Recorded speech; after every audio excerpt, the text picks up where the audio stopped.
eQuez. Your quest for education starts here. Welcome to eQuez Audio.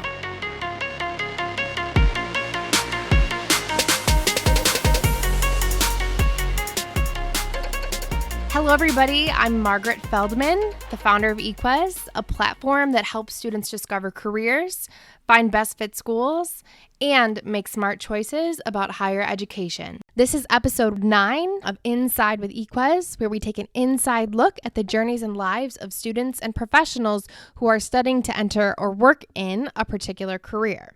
Today, we are speaking with Dr. Calvin Rushing, a podiatric medicine and surgery resident. After listening to this episode, if podiatric medicine sounds interesting to you, visit eQuez.com, that's EQUEZ.com, to get connected to best fit podiatric medical schools. Dr. Rushing is currently a third-year resident at Westside Regional Medical Center in Plantation, Florida, and the Director of Research at the Foot and Ankle Research Foundation of South Florida, Inc. Since graduating summa cum laude as a valedictorian of the class of 2016 from Barry University School of Podiatric Medicine, Dr. Rushing has been the recipient of numerous awards, distinctions, and investigator-initiated research grants, and the author/co-author of close to a dozen peer-reviewed manuscripts. He currently serves or has served on committees for the American College of Foot and Ankle Surgeons, American Podiatric Medical Association, American Society of Podiatric Surgeons, and is a peer reviewer for the Journal of Foot and Ankle Surgery and Foot and Ankle Specialist. His professional interests include post-traumatic osteoarthrosis of the ankle, total ankle joint replacement, arthroscopy, sports injuries, deformity correction, and trauma. Now, let's hear from Dr. Calvin Rushing. Dr. Rushing, welcome to our show. We're very excited to have you. I'm very excited to be here. Thank you for having me. Well, let's dive right in here. So, Dr. Rushing, how did you first learn about the field of podiatry? So, during high school, I was cross-country runner, experiencing many injuries, as I'm sure all of us do at that age in that sport. And even with all those injuries, I really wasn't aware of the field of podiatry per se. It really wasn't until probably later, a couple years down the line in college. I was in the middle of a flag football game with a bunch of my friends, kind of pivoted to avoid getting my flag pulled. Ended up having a high syndesmotic tear, which is basically a high ankle sprain. Very, very painful. Ultimately saw a couple docs. I was misdiagnosed by those docs as low ankle sprain, 2-3 times. And after months and months, just really wasn't getting better. So then at that point, I finally took the recommendation of one of those docs to just see a foot and ankle specialist. And that's really when I realized that I guess the foot and ankle was an area that traditionally, the allopathic, osteopathic curriculum is just so packed with information that, a lot of the physicians I had seen before just didn't really have a huge knowledge base for the foot and ankle. And I decided, something I, was interested in and wanted to explore a little bit further. Mm-hmm. So you went to then see a podiatrist to help you with the issue that you were having with your foot. And that's what ultimately helped you get better. Exactly. Yeah. I had, again, a couple of misdiagnoses as low ankle sprains, which is common for that syndesmotic, those sprains and tears. Syndesmosis is just basically a high ankle sprain. It's a complex right around the ankle joint, so it's easy to misdiagnose as a lower ankle sprain. And, I did all the conservative treatment. I did everything I was supposed to do, bracing and whatnot for a low ankle sprain. And, months and months went by, just wasn't getting better. So I did what all of us do, which is, Google symptoms, and I knew it wasn't a low ankle sprain, but I just really wasn't sure what it was. Okay. And when I went in, it was probably a matter of 5 minutes, and the podiatrist knew exactly what it was. We changed a few things up, and eventually it healed. So. Okay, got it. So what specifically, aside from this experience, what drew you to medicine? Did you always know that you wanted to be in medicine, or what was your path to then actually going to school to study that? Growing up, I always knew I wanted to do something in the healthcare field. I didn't know, exactly what that would be. When I went to high school, I went to a magnet school, Health Careers High School, which is basically a school that, is for kids with an interest in a future healthcare related field. And, during that time, I got to do clinical rotations and other health related classes. And so, I always had an interest growing up, but I knew even after those rotations, some of them were in, surgical subspecialties like vascular surgery, some were in pharmacy, some were just general medicine. I knew that I was interested in the healthcare field and I enjoyed all of the specialty rotations very much, but I just didn't leave any of them really bitten by the bug, I guess. Okay. Nothing really spurred that interest in me that that's just what I have to do. So college starts, for whatever reason, I thought I wanted to do psychiatry. I wanted to, help people with depression, anxiety, marriages that were struggling. And after signing up for some advanced classes my freshman year in psychology, I don't know if it was a combination of just realizing I really didn't have an aptitude for the subject or just the realization that I really wanted kind of my own niche to discover that really started to push me away from that. So I ended up changing from a psychology major into a basic biology major, started looking at, general medicine, allopathic, osteopathic medicine. And then about a year later is when I was actually playing that flag football game that kind of pulled me back in towards the foot and ankle. Got it. And did you do any specific shadowing experiences with podiatrists? I did. And I think that's really, really important because when I started shadowing, I think I shadowed 3 or 4 different podiatrists before I made that decision. And all 4 practices are so completely different. The demographics of the patients they were treating were different. The pathologies they were treating were different. The setup of the practice, their lifestyle. It was so completely different. One podiatrist was, very, very focused on wound care and diabetic limb salvage. And another podiatrist was more of a general podiatrist, kind of someone who was treating a little bit of everything, not really any of the complex pathologies, not really heavy into surgery. And then one of the other podiatrists was board certified by the American Board of Foot and Ankle Surgery in the foot and ankle. He was, a foot and ankle surgeon, and I just fell in love with his practice style, what he was treating, his quality of life, and that's really what got me more interested. Because after I visited those first 2 podiatrists, I really, really wasn't ready to commit yet as far as the future career path. Okay. And with what you're doing now, Dr. Rushing, is there a particular area that you are choosing to specialize in?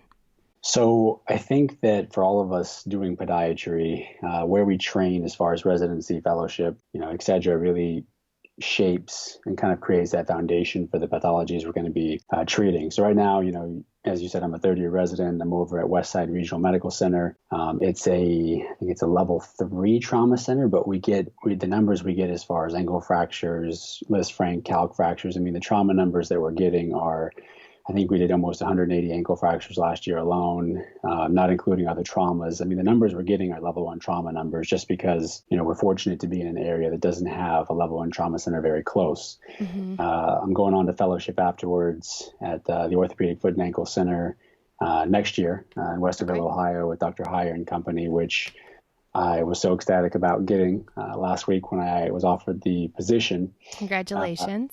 Thank you. That's one of those programs that it is just on a level of its own. It's a combination of allopathic, osteopathic, and podiatric foot and ankle surgeons. They're in the biggest group in Ohio. These guys are, world renowned. They're on all the designs for the technologies for these orthopedic companies. And, with the training I got in residency, with the training that I'm going to get over there, I'll pretty much be prepared to really specialize in the things that interest me, like post-traumatic arthritis of the ankle, total joint replacement, arthroscopy, sports injuries, trauma, and basically any kind of recons.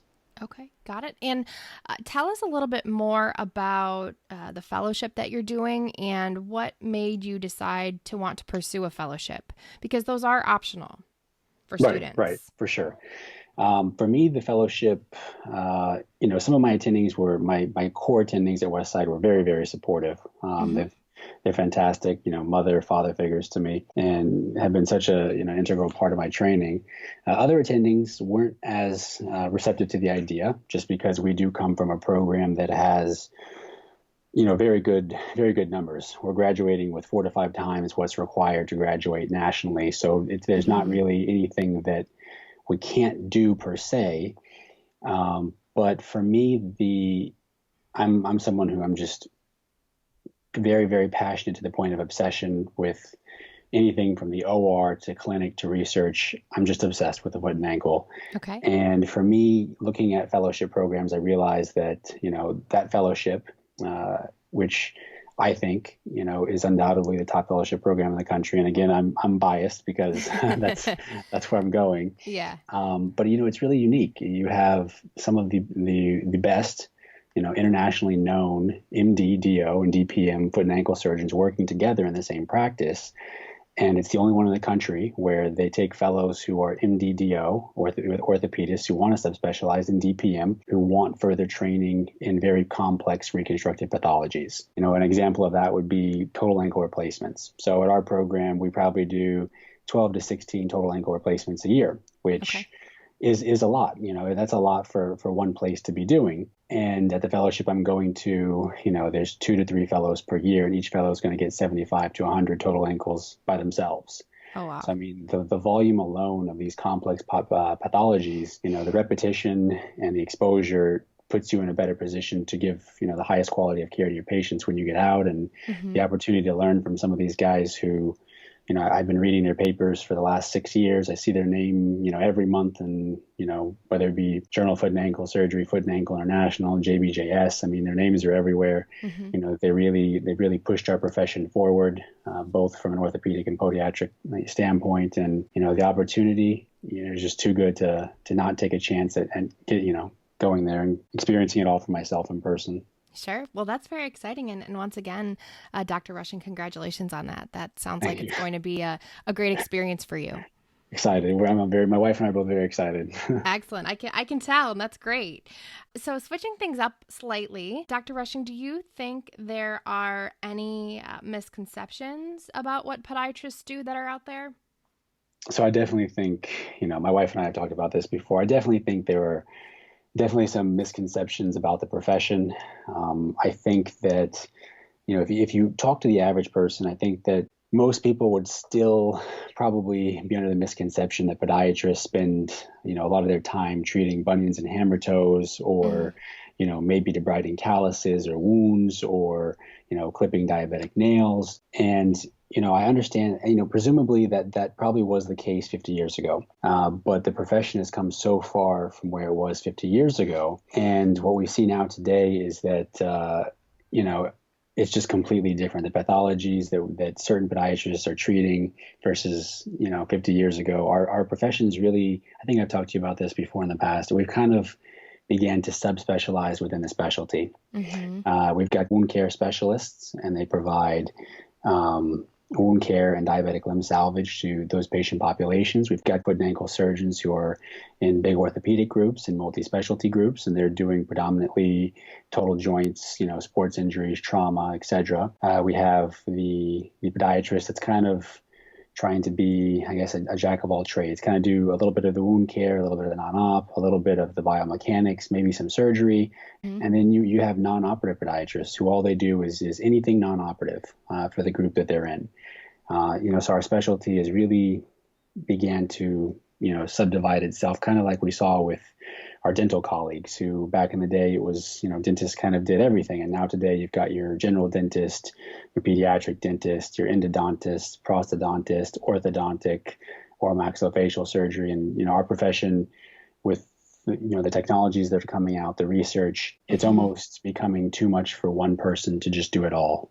Right. It's very, very, very similar to what we're seeing with our allopathic and osteopathic colleagues. It's, things are evolving so fast, and the industry developments, and in order to be the best and give your patients the best quality of care, you really got to pick a specialty within the specialty and pursue that route. Got it. So you're in your 3rd year of residency. What would you say your typical day looks like? So my typical day is probably not typical for most residents. What could your day look like? So basically, I mean, every day I'm up by about 4:30 in the morning. My wife does the same thing. We typically run or do something for 30 minutes to get our days going, de-stress, Hmm. and whatnot, and kind of prepare mentally, physically for the day ahead. Usually by 6, I'm having a really light breakfast, kind of reading an article, reading over. Maybe I'm doing a surgery that day with some hardware I've never used before, so I'm just briefly reviewing that, even though I prepared the weekend prior. By 6:30ish, 7, I'm in the hospital. Okay. Typically, I'm rounding. So I'll round any of these patients. Like we have a total ankle tomorrow that I'm doing. So after the total ankle replacement, Wednesday morning at 7 a.m. sharp, I'll be there to check on that patient. I'll be looking at the charts, looking at the images, evaluating the patient clinically, talking to her family, making sure that, the things that we talked about preoperatively and the course that we kind of the expectations and the course we have planned for post-operatively, that we're all still on board with that. It's very common for patients to think of questions after they've had a surgery. Sure. And so making sure that, we're still all on the same page as far as expectations, the understanding that the pain is going to be there. Pain should be, the worst with this procedure, say for the first 3 days, but, pain relief is coming. You can expect swelling for X amount of weeks or months, and just really communicating with the patient. After that, typically depends on the day. So around 7:30, 7:45, as a third year resident, I might be down in the ER, supervising Dr. Pham, who's one of our first year residents in an ankle fracture reduction. So first years and second years perform ankle fracture reductions for dislocations in the ER, but we like to, at least the first 6 months of the year, have a, postgraduate year 3 resident down there, at least supervising, just, giving tips, pointers, mistakes we've seen in the past, common things you forget about when you're a PGY1 and you're going off 2 hours of sleep because you've been on Right. call for the last, however many days. After that, surgery start for us, give or take around 7:30, 8 o'clock. So all of us have our core responsibilities. We're all in full swing around that time. So then it's a matter of getting to the cases, prepping the patient, talking to the patients in the pre-op holding area, getting the room set up, and just kind of moving along with the surgeries. Typically, our cases can range from as high as 17 cases in one day to as low as 1. Okay. We cover 6 to 7 different locations, and we do have 9 residents. But the thing with our program is that out of those 9 residents, only 5 are ever on service at the same time. So 4 are off doing their internal medicine rotation, general surgery, orthopedics, vascular, basically all the core rotations that they have to do for residency to graduate. Like our allopathic and osteopathic colleagues do in residency. So really, we're stuck with 5 people trying to cover 6 to 7 places. Sometimes it's hard, sometimes it's easy. Sometimes you've got 6 cases with 1 attending all at the same building. So it's great. It's all back to back to back, same room or 2 rooms. So the logistics aren't as difficult. But we'll be doing surgeries. For me, at least, as a PGY3, I'm doing surgeries, 4 days a week, and then at least 1 to 2 days a week, I do try and make it to clinic. We have 24 different attendings, so it's kind of, pick whoever you want to be with kind of thing. Okay. Each of us have different interests. My interests aren't necessarily the interest of my co-residents who are also third-year residents. So the attendings that we shadow in office might not necessarily be the same. I might go to an attending who's in an orthopedic group who's doing a bunch of, seeing the pathologies and demographics that I want to treat. Whereas my colleague who's interested in, diabetic wound care, plastics, recons, limb salvage stuff, will be with an attending who sees those pathologies. Either way, though, for us at least, it's usually 7 to 5. Mondays and Wednesdays, we have academics. An orthopedic company will come in, they'll bring food. We'll do journal clubs, some Mondays, resident presentations, medical student presentations, because we have externs from different schools around the country every month. Or we'll have some kind of workshops, sawbones, cadaver labs, something Mondays and Wednesdays for 2 to 3 hours. So on those nights, longer days, definitely longer days, 6:37 to maybe 8 or 9. Yeah. But all comes with the territory, part of being a resident. Sure. And you mentioned your wife a couple of times. Is she also a doctor? So she is finishing dental school now. Okay. She is getting ready she's actually in the process of interviewing for her oral maxillofacial surgery residency. Okay. And that was definitely one of the things, when we were deciding what we wanted to do.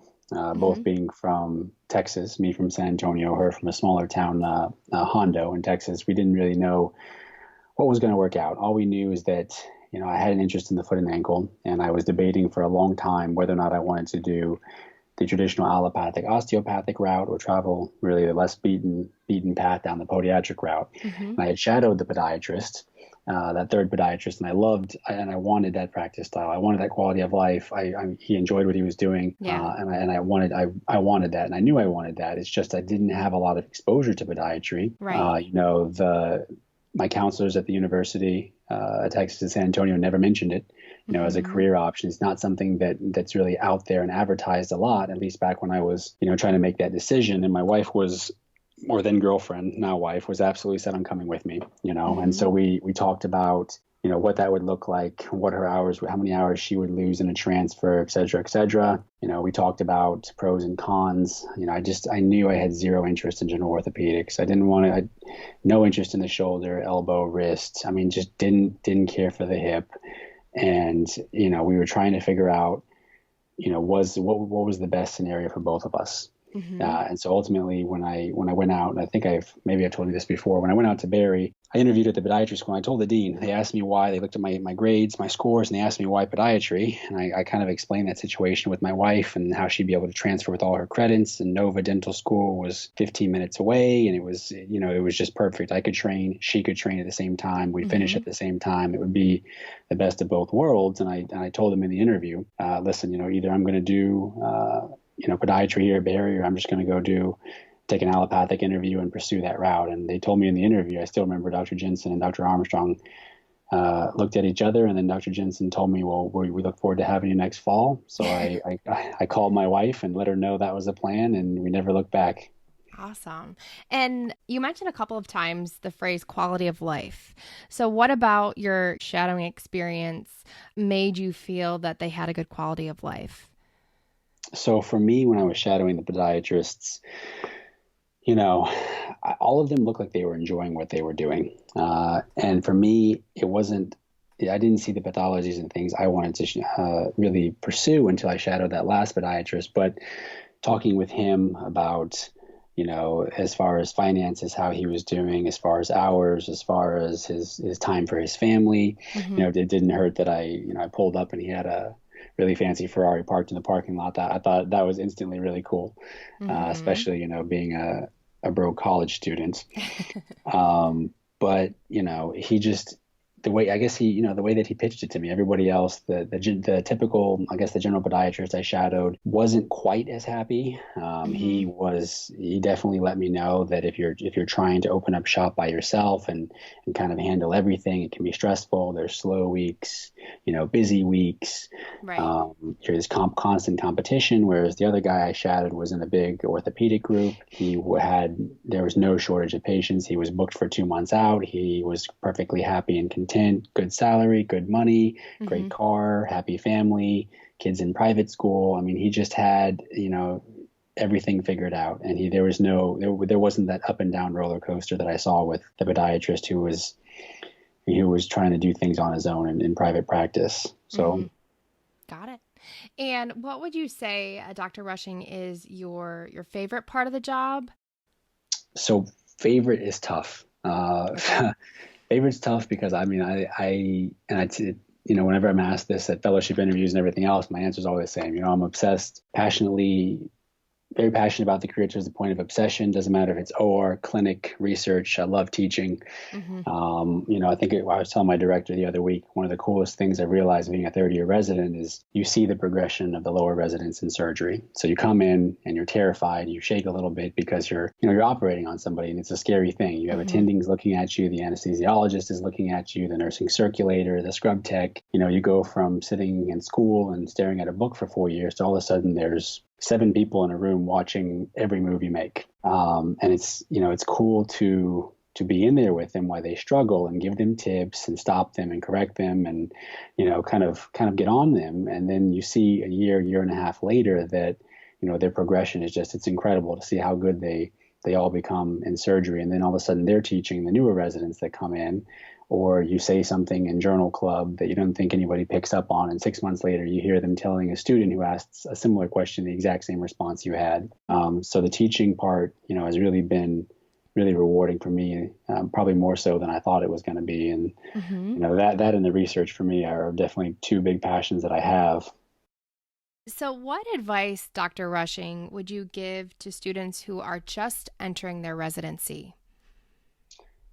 Students, I would say that residency is difficult. Residency, if you choose a program, if you choose one of these higher tier programs, and we all, and these students know, all of us residents know the names of these programs throughout each state in the U.S. It's going to be tough. You're gonna argue with your co-residents, and you're gonna fight with your first year co-residents. You're gonna stress. You're not gonna know things initially off the bat. Things on a good day, after an hour or two of sleep, when you've been on call for 3 days straight, you're gonna blank out. You're gonna blank out. You might forget to tell a patient something, and attending is going to get mad at you. This is all part of residency training. If we could get out and just operate on people and provide a high quality of care, then there wouldn't be, the standard of 3 years across the board. And the best thing I would say is, and I tell all the co-residents this at Westside right now, is make an effort to learn something new every day. Even if it's, spend 30 minutes reading an article, a journal article, or 30 minutes on surgical technique, 30 minutes on a textbook, 30 minutes going over a PowerPoint or a surgical video. Make an effort to learn something 30 minutes every single day, and you'll be shocked at, after 3 or 4 years of training, how much further ahead you are than other residents coming out of other programs. I like that. Yeah. Other than that, you have to be respectful, be humble. The blade isn't handed over to you sometimes quite as fast as you'd want with some attendings. And at the end of the day, you have to remember that these are their patients. It's a privilege to operate on them. It's a privilege to be trusted by the patients to provide care to them. And so don't go in with, the attitude that we see with some students who are externing, when all they want to know is how fast can I start operating. Just go in, work hard, be respectful, be humble. Be thankful for the opportunities extended to you. Take advantage of all the opportunities you have, whether they be research, operating room, clinic, or other formal didactics. Sure. And just keep kind of, pounding on the wall. Don't ever give up. Things get tough, but at the end of the day, it's worth it. Otherwise, no one would do it. Right. Excellent. So, Dr. Rushing, what would you say has been your most memorable or rewarding experience with a patient? If I had to think about one, there's been a few. If I had to think about, if you would like to. If I had to think about one, I remember as a first year resident, I was called late at night. There was a woman and her husband she had suffered a bicycle accident, fallen down, cut her toe open pretty good, fracture underneath. Injury had just recently happened, and she had a good family friend who was a very prominent orthopedist. I think he's a shoulder guy throughout South Florida, very well known. And he told her before she came, listen, you got to go to the hospital, admitted, they got to operate, wash it out, et cetera, otherwise you're going to lose your toe. And when she came in, when she came in, I went and talked with her. I evaluated her clinically, got a past medical history, sat down, talked with the ER doc, talked with the husband, looked at the chart, ran it by my attendings, my upper residents, and I ended up, telling her, listen, we can definitely admit you. We can definitely take you to the OR. We can definitely wash out. We can definitely go down that route that you're already aware of. And I think kind of came to the hospital expecting. But I think that you're one of the few people that we can get away with if I wash this out really good right here. We put you on some antibiotics and I close it up. No admission, follow up with your family friend in 4 to 5 days. And I think we can get away with that. And I in my professional opinion, I don't think you're going to lose your toe. I think it's going to be just fine, and I could tell she was having a very hard time. She didn't want to be admitted. She didn't want to go down the road that her family friend had said was going to happen. And he didn't have the benefit of looking at her, clinically the way that we did. I'm sure he just got a story over the phone and assumed the absolute worst. Yep. So we did that, treated her, left, and I didn't think I would ever see her again. And I don't know how she got my number, but about 2-3 months later, she called me and she wanted to meet up. So of course, she wanted to meet up in front of the hospital and just tell me thank you, which I had never had that before. As a resident, usually, the good things you do aren't really brought to your attention, and the bad things you do are always brought to the forefront, right? And the mistakes are always highlighted. Patients are, these patients are in the hospital. Some of them are very, very sick. They don't always understand what's going on fully. They're scared. They're alone. Family's not there with them 24 hours a day, and they're in a vulnerable position. Right. So sometimes these patients can talk to you and take things out on you as a resident, and they know you're a resident, probably more so than they would an attending physician or someone who is more seasoned. Okay. I ended up meeting with her. She gave me a huge hug. She ripped off her sandal. She showed me her toe. She said it was perfect. She said she couldn't believe how amazing it was. She went to a dermatologist, and the dermatologist said it was, just a fantastic closure, and it couldn't have turned out better. And, she gave me a card, and I guess, her and I, while I had been suturing her, I'd been talking to her about what kind of music do you like? What do you listen to? What do I listen to? Mm-hmm. Got into, I'm from Texas. My wife and I, yeah, of course, we're not super huge country music fans, but yeah, we do listen to country. We're from Texas. Yeah. And she handed me the card, and it had, 2 concert tickets to a country music Oh my gosh. festival. I know that was going on, I think 2 or 3 weeks later, up a little bit in West Palm. And I remember, driving home, it was hard to not kind of tear up a little bit. And I remember I told my wife when I got home, it really hit me because it's nice.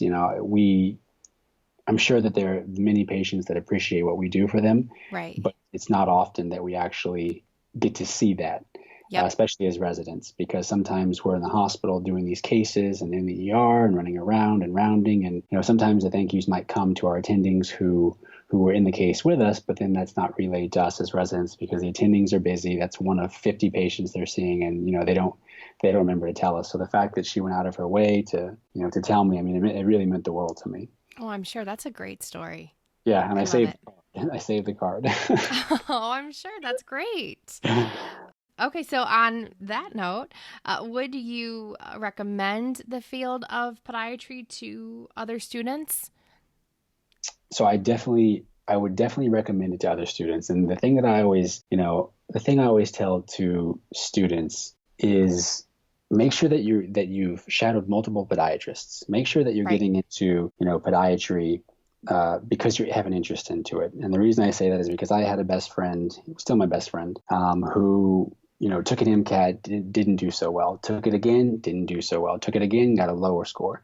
And he was very disheartened. He wanted to be a family med doc, and he said, you want to know what? I want to look at podiatry. And I said, listen, I still remember the conversation he and I had for 2 hours outside of the mall when my wife and I were supposed to be watching a movie. She was furious. She was absolutely furious that night. But I sat down outside the movie theater and I was talking to him. And I said, listen, man, you're my brother and I want the best for you. And I understand you're scared and you're getting, your families, everyone's giving up on you. Keep taking it. You would be getting into this for the wrong reason. And yes, you can get into this and you can get a great residency and a great fellowship, and there are fantastic jobs. There are awesome jobs. Our salaries go up every single year. The amount of podiatric physicians who are partners continues to go up every year, and the American College of Foot and Ankle Surgeons continues to release that data every so often. I think they just released it a few weeks back, actually, and it's a steady uphill increase in salary for its members, steady uphill, as far as the percentage who are partners in the practice that they're in. But you're not going to be happy because it's not what you want, and it's so easy in life to get into something, financially and emotionally and everything else, and to fail at it. And so, to fail at it, and if something, it doesn't make sense to do that and fail at something you don't love when you might as well just keep kind of pounding on that wall and trying to fail at something you do. If you try 10 times and you don't get in, then so be it. Maybe it wasn't meant to be. If it takes you 10 years and you couldn't do it, then that's a different thing. But you're talking, 3 years have been burned.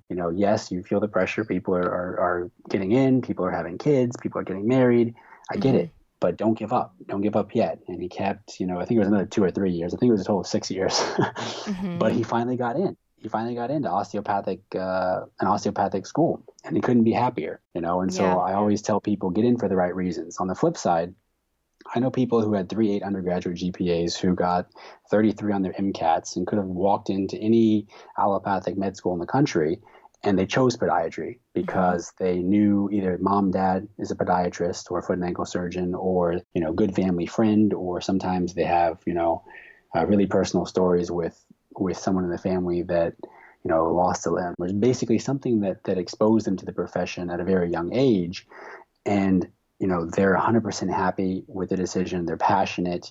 They're going to be future leaders. And, it's awesome to see those people. And I know, dozens of them that have done that. So it's not, I think that as long as you're getting into it for the right reasons and not necessarily for the title doctor or initials behind your name, because we've got students that do that. We've got students that come from, they came from an osteopathic school, they came from pharmacy, came from optometry, etc. And they start the curriculum and they end up, not finishing, or they fail out, or something else happens. It's tough. Yeah. It's not easy. I think that even though if you looked across the board at the basic requirements to get in, I would say that allopathic is probably the hardest easily, and then osteopathic, podiatric, very close with each other.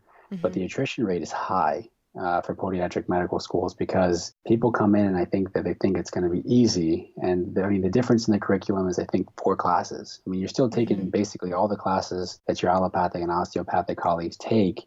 You're going to be swamped. You're going to be studying constantly. You're not going to be sleeping on the weekends. You're not going to be on the beach enjoying the sun. It's tough. Yeah. And I think people kind of get into it thinking, they start looking at where they're going to be 15 years down the line instead of focusing on what they have to get through in the next year or two. Right. So I would say get into it for the right reasons and be prepared, because it's not easy. Yeah. I think that's so important that students don't go to a school or a program just because A, they can easily get in, or B, because it's a backup plan because they couldn't get in somewhere else. I think it's really important that they do their diligence to make sure that they're going to really, truly like what they're doing, because later on down the line, they're in something that they didn't truly want to do. I think it usually doesn't end well. Right. 100%. 100%. Okay. And we kind of touched on this before, Dr. Rushing, but obviously podiatric medical school is a big investment in both time and money. So how did you decide to make that investment yourself? What were the factors that went into that decision? So kind of like, we kind of touched on it earlier. My wife and I had multiple conversations about what would be best for both of our careers. And we actually finally made the decision. We were out on, I guess, one of our family's ranches at the time. I couldn't sleep. And I was finally at the point where I was feeling pressure. I didn't know what to do. I didn't know. I was scared. I'd be leaving. My family didn't want me to move to Miami. Her family didn't want her to move to Miami. They certainly didn't think that, 2 kids who had just met 6 months prior and had these big dreams were going to go to Miami, which is, a city with plenty of vices, and, make it through and accomplish all these things and be top of the class and get all these, have all these things, I guess, come to fruition. But, I just knew myself. And I knew that I was passionate about the foot and ankle. I wanted to be an expert, and I wanted, there's not many things. I'm the kind of person where I'm very all or nothing. In order for me to commit to something, I've got to be all in. And I knew that I was all in. And so I knew that even though it was a big risk, especially with the whole move to Miami and everything, big risk for my wife and I, knew that based on our personalities that we were going to put in the time, we were going to be patient, and we were going to take advantage of the opportunities that presented themselves to us. And really, we sat down and we talked about the benefits of the investment, and we talked about financial and non-financial perspectives. So from, the non-financial aspect, I look back now, and I don't know many friends who just look forward to what they do every day. I've got a ton of friends who are out there, decent paying jobs, and they got those right out of school, whether it be Goldman or some of these other jobs, and they're just not happy. They look forward to the weekend. They look forward to the vacations. They're always trying to get out of work.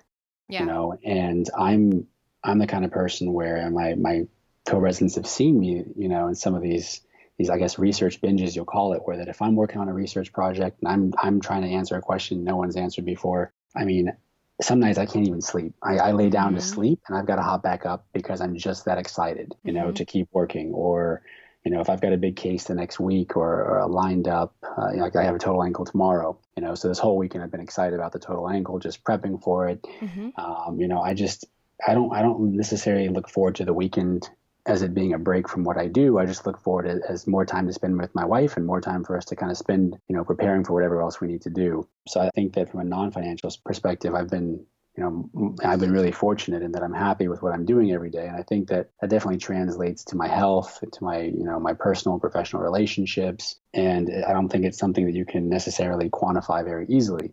Right. On the flip side, the financial aspect, I think that kind of like you and I were talking about earlier, podiatry is no different than any medical career. If you get into it and you are driven and you're focused and you're willing to put in the work and you're willing to be patient and distinguish yourself and not simply go through the classes and pass classes to get the degree at the end of the road and be a doctor, there's always going to be a rewarding financial payoff. I kind of brought up earlier the ACFAS, the American College of Foot and Ankle Surgeons, which is kind of basically an organization that you have to be board certified by the American Board of Foot and Ankle Surgery, which is kind of like the gold standard. And I would say that out of the 20,000 podiatrists in the U.S., I think that last time I checked, probably 2,000 of them were board certified by ABFAS with the foot and ankle, which is a very, very small percent. So about 10% are actually board certified foot and ankle surgeons for both the foot and the ankle. And I think as far as the foot, there's about 5,000 who are certified. So really a small number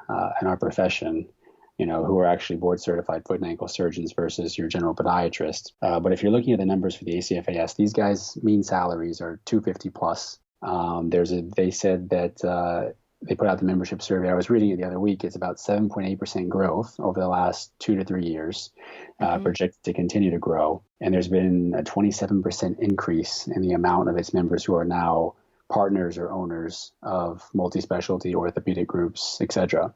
So really just all positive stuff. And I know that that's completely different. If you type in general podiatrist on Wikipedia or Google, just podiatrist salary, it's going to come up with something that I would guess is probably about 100,000 or 120,000 or 90,000. But you got to remember that there's so many subspecialties within the specialty now that it really depends on what you're doing. If you're someone who comes out and you just open up shop all by yourself and you kind of just want to treat routine pathologies, then I think that's probably an average salary. Or if you're, in a school teaching, that's probably an average salary. But if you're one of these guys, who there's not a shortage of money. I know guys who have come out who are making $500,000-$600,000 a year in the industry and consulting gigs, royalties, speaking arrangements, research, etc. Same as the orthopedist, and there are guys making $500,000-$600,000 a year just from industry relationships and research. So there's plenty of money out there. But again, it's like everything else. You have to work hard. You have to be driven. You have to be focused, and you have to, really distinguish yourself above, the average, I guess, physician. Got it. Well, that's certainly good to know, because I did notice when I first started learning about podiatry that there was certainly a range in the salaries depending on what type of work you did and where you were located and how much experience you had. Huge range. And I think that, you look at I was talking to one of my friends about this. We were talking about it. You look at other specialties and they don't necessarily have that range. There's more of a kind of a clump. They're all within that standard curve. Whereas for us, we can be very, very high or very, very low. So again, but it's all, a lot of those numbers are including guys who've been practicing for 40, 50 years who didn't have residency at all. Who came straight out of school and are probably, making 60, 70,000 a year because that's what they were trained. Those are the only things they were trained to do. So right. You can't compare, that population and, that's a low stress job. And we know there are plenty of those guys that are still around that are, 70s, 80s, late 80s, but you can't compare what they're getting and what they're treating to these physicians who are coming out now after 3 years of residency. So it's completely different. Yeah. Got it. So Dr. Rushing, I know you said that your future plan is to attend your fellowship. What is your plan post-fellowship? So post-fellowship, I will probably, I see myself following my wife wherever she ends up going. Her residency is 6 years. So OMFS, you have options for 6 years. She's choosing the 6-year route so she can get an MD as well as the DMD when she finishes. But I will probably end up, she's debating right now where she wants to go. She's had some good interviews. There's been some programs that she's fallen in love with. There's been some programs that have said, that they would love to have her. And there's one program in particular that was, telling her that if she wanted to go there, that the orthopedic department would love to start a foot and ankle division. And if, her husband, myself, would want to head that foot and ankle division in orthopedics and come on as an assistant professor at the medical school, the allopathic medical school, that opportunity would definitely be available to me after fellowship. So, I mean, there's, that's an opportunity. Before I thought we might be going back to Texas. So I spent 6 months basically looking for jobs in Texas. And I have 2 interviews set up, 2 meet and greet interviews set up, one with an orthopedic group, one with a multi-specialty group in April. But now it doesn't look like I'm going to take that if she ends up accepting the other offer. But I mean, there are plenty of offers. And the one thing I tell all my co-residents now is that the average resident waits till the 3rd year to start planning what they're going to do the following year. And I think that's too late. Okay. I think if you want a good fellowship, you've got to start the end of your 1st year, beginning of 2nd year. And, for me, I already had job interviews lined up before my 2nd year was already over. And those job interviews were lined up for 2 years down the line after fellowship. So these bigger groups, whether it's a hospital system or a multi-specialty group or an orthopedic group, a lot of these bigger systems have a 5-year plan. They know what they want to do. They know, what markets they're going to try and spread to, where they want to open offices. And so if you contact them, a lot of them are really surprised that someone's looking that far out in advance, but it shows them that you're serious and you're prepared. And so I think that I tell all my co-residents, plenty of jobs out there. You just have to start looking early enough for them. Got it. Good to know. Good for students to know that they can get a jump on it and start early. Yeah, definitely. Okay, so Dr. Rushing, I'm down to my last question here. If you could go back to your first day of classes of podiatric medical school, what is one piece of advice that you would give to yourself? I would give myself a lot of advice. But if I had to pick one thing, I guess I would tell myself, enjoy the journey and just stay true to yourself. Okay. It doesn't matter if you're doing podiatric, osteopathic, allopathic. I have friends in all of them. There's always going to be, drama in between, with classmates, drama in between classes. There's always going to be little things that happen, ups and downs in school. I know when my wife and I came here, we didn't have hardly any money. We had no furniture. We slept on a mattress for the first 2 years. We ate peanut butter. I mean, I think I lost 40 pounds my first 6 months just simply from my peanut butter diet. And she lost, my goodness. Yeah, she lost 20 pounds. I mean, it was hard, it was hard. We didn't have financial support and we weren't going to max our loans. We were going to take out just what we needed. I don't regret doing that. It was hard and we struggled. But at the same time, we look back now and we laugh. We laugh about, the night we fought about who's going to have the rest of the peanut butter. I mean, there's little things that happen. But I have friends that maxed loans out, got Audis, got Mercedes, got BMWs, oh my goodness. Bought houses. And it's, I would tell myself, no matter how hard it gets, just enjoy the journey and stay true to yourself. Yeah, I love that. I really do. And I love the advice about not maxing out your loans if you don't have to. I think that's so important. I think students can save so much money if they really, don't take everything you're necessarily given. Because that's something that I did in grad school is I actually declined a good portion of my loans because I just didn't need them. I lived in a studio apartment that certainly wasn't high end. And I think that, can make a big difference. So Dr. Rushing, if people or students want to get in touch with you, what is the best way for them to connect with you?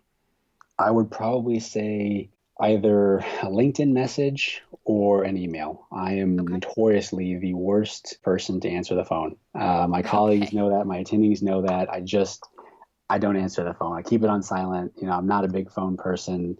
I'm definitely a texter, emailer, LinkedIn. I have my notifications set up on all that stuff, so it pops right up. And sometimes, with the course of the day, we've got 9 residents, 24 attendings. I say LinkedIn or email because sometimes if I'm in cases back to back to back and I'm running to different rooms or I'm dictating or I'm going to see a patient or I'm walking to the ER, there's been times I look down at my phone, there's 55 messages, 55 texts, and I'm sitting there and, sometimes you kind of glance at it, but you don't really read something and you mean to text someone back, but all of a sudden it's 5 at night, I'm trying to get to academics, and then by 8 at night, I'm coming going home and I want to hear how my wife's day was and, look at whatever else I have going on tomorrow. So I would say the easiest thing is definitely email or a LinkedIn message, because those are things that I typically don't get bombarded with. So I respond usually fairly good. Okay, great.